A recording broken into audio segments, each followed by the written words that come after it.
Yo sé que hay muchos rumores en la fábrica, siempre lo decimos, la Ford es una fábrica de hacer coches y de fabricar rumores también, ¿no? Porque bueno, es acojonante, ¿no? La de rumores que se vierten de un lado, de otro, y cuando uno acierta uno dice, hostia, ¿lo ves? Y, joder, y los otros 20 que se han dicho que...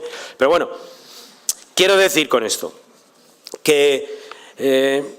y cuidado porque ahora con las redes sociales se puede marear muchísimo, no os creáis todo lo que oigáis a la primera, ni siquiera en la prensa.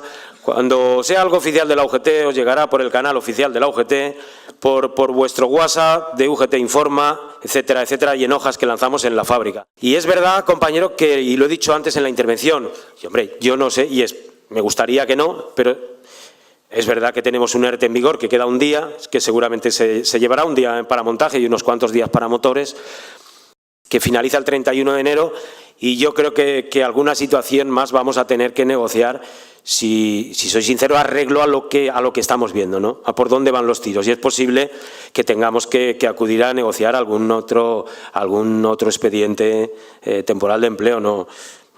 Supongo que es algo que se puede dar, ¿vale? Tampoco creo que vaya a ser de esas cifras que oigo por ahí desorbitadas de 50, 60 días, porque eso serían problemas ya muy serios, de mucho calado, porque estamos en el 2019, pero luego viene el 2020, ¿no? Entonces, si ya estamos allí en el 2020, ¿qué va a pasar, no?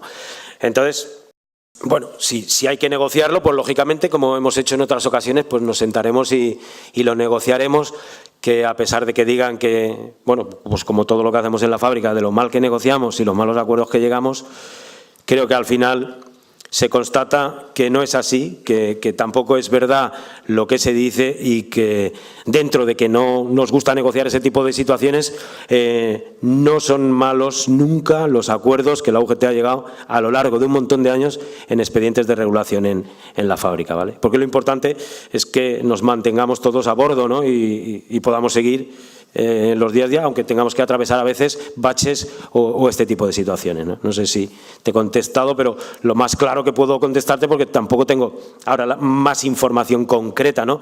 Que la posibilidad está ahí, que creo que se va a dar, sí, no diría lo que pienso.